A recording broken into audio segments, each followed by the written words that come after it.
బాదం ఆరోగ్యపరంగా ఎన్నో ప్రయోజనాలు అందిస్తోంది. బాదంలో ఉండే పోషకాలు శరీరానికి మేలు చేస్తాయి, శక్తిని అందిస్తాయి, చెడు కొలెస్ట్రాల్ నిరోధిస్తుంది. వీటిలో అనేక రకాల విటమిన్లు లభ్యమవుతాయి.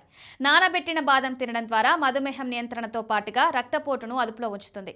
ఫలితంగా దీర్ఘకాలిక వ్యాధులకు ఉపశమనం కలుగుతుంది. అయితే బాదం పరిమితంగానే తీసుకోవాలని వైద్యులు సూచిస్తున్నారు.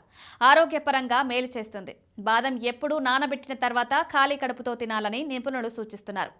ఈ సమయంలో నోటి లోపల చాలా ఆరోగ్యకరమైన బ్యాక్టీరియా ఉంటుంది. బాదంను జీర్ణం చేయడంలో ప్రయోజనాన్ని పొందడంలో సహాయపడుతుంది.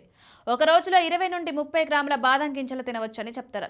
బాదం పప్పు తినడం వల్ల ఫైబర్, ప్రోటీన్, విటమిన్ ఇ, ఆరోగ్యకరమైన కొవ్వు, మెగ్నీషియం, మ్యాంగనీస్, విటమిన్ బి2, భాస్వరం, రాగి లభిస్తాయి.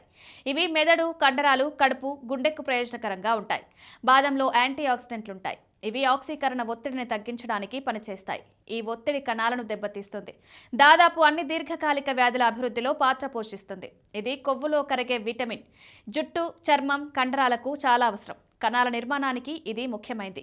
మధుమేహం నియంత్రించడానికి ఇది ఒక గొప్ప మార్గం. ఇందులో ఫైబర్ ఉంటుంది. రక్తంలో షుగర్ లెవెల్స్ ఆకస్మికంగా పెరగకుండా నిరోధిస్తుంది.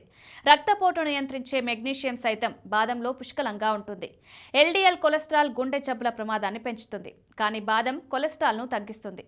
అయితే వైద్యులు నిర్దేశించిన మొత్తంలో నానబెట్టిన బాదం తీసుకుంటే ఆరోగ్యానికి మేలు చేస్తుంది.